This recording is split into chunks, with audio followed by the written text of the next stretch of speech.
Hujambo na karibu kwa mara nyingine tena mtazamaji wa The World News katika kipindi hiki cha ulimwengu wa siasa. Jina langu ni Adam Hussein na bado tunakujuza mengi yanayojiri duniani, lakini tunaitazama Mashariki ya Kati ambayo sasa inaonekana huenda ikaenda kuchafuka kwa mara nyingine tena baada ya usitishaji wa mapigano uliotajwa kuwa ni siku 14, lakini usitishaji huu unaonekana hautoweza kuzaa matunda wala kufikia mwishoni.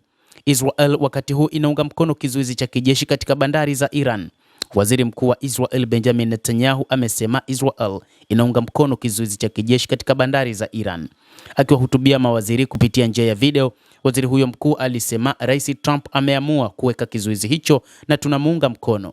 Netanyahu pia alisema alizungumza na naibu rais wa Marekani JD Vance mnamo Jumapili baada ya kutibuka kwa mazungumzo kati ya Iran na Marekani. Waziri huyo mkuu anasema Vance alimwambia kuwa kizuizi kikuu ni Iran kuendelea na mpango wake wa nyuklia. Waziri huyo mkuu pia alitupilia mbali semi kuwa kuna utofauti uliojitokeza kati yao na Marekani, akisema hilo halina ukweli na kwamba wao wapo pamoja na Marekani na walikubaliana usitishaji wa mapigano.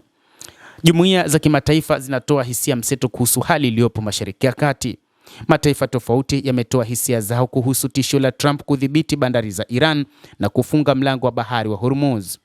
Nchini Hispania, waziri wa ulinzi Margarita Robles amesema mapendekezo ya kusitisha vita hivyo haina maana.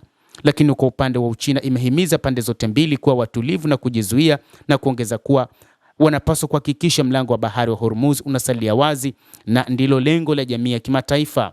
Mataifa 11 kusini mashariki mwa bara la Asia ambao wanategemea pakubwa mafuta kutoka Mashariki ya Kati wanataka mapendekezo ya kusitisha mapigano kutekelezwa kikamilifu na kuhakikisha usalama na uhuru wa baharini unadumishwa. Rais Emmanuel Macron wa Ufaransa kwa upande wake na mwenzake wa Uingereza Waziri Mkuu Keir Starmer wataandaa kongamano ambalo lengo lake litakuwa kurejesha uhuru katika mlango wa bahari wa Hormuz katika siku zijazo. Keir Starmer amesema haungi mkono uzuiaji wa eneo hilo la bahari ambalo rais wa Marekani Donald Trump alidhani pengine Uingereza ingetuma wanajeshi wake waweze kuweka kizuizi na kuondoa mabomu yaliyopo baharini yaliyowekwa na Jamhuri ya Kiislamu ya Iran. Lakini Uingereza imekataa kupeleka wanajeshi wake katika nchi hiyo ya Iran kwa ajili ya mapambano zaidi. Ndicho ambacho rais wa Marekani akasema kwamba nchi za NATO hazioni thamani ya Marekani katika mapambano, licha ya kwamba ni Marekani ambayo iliweza kusaidia mataifa mengi ya NATO katika mapambano. Jeshi la Marekani lilisema litaanza kuzingira bandari za Iran siku ya leo Jumatatu, lakini haitazuia meli zitakazopita kwenye mlango huo wa Hormuz zinazosafiri kwenda au kutoka nchi nyingine.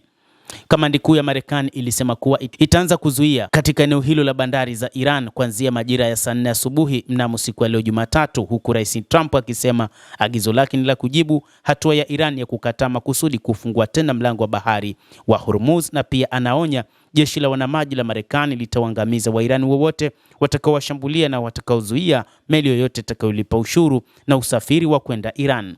Hata hivyo, bei ya mafuta ghafi inadaiwa sasa imeongezeka kwa mara nyingine tena na kupindukia dola 100 baada ya mazungumzo kati ya Marekani na Iran kufeli kufikia makubaliano kuvimaliza vita vya Mashariki ya Kati.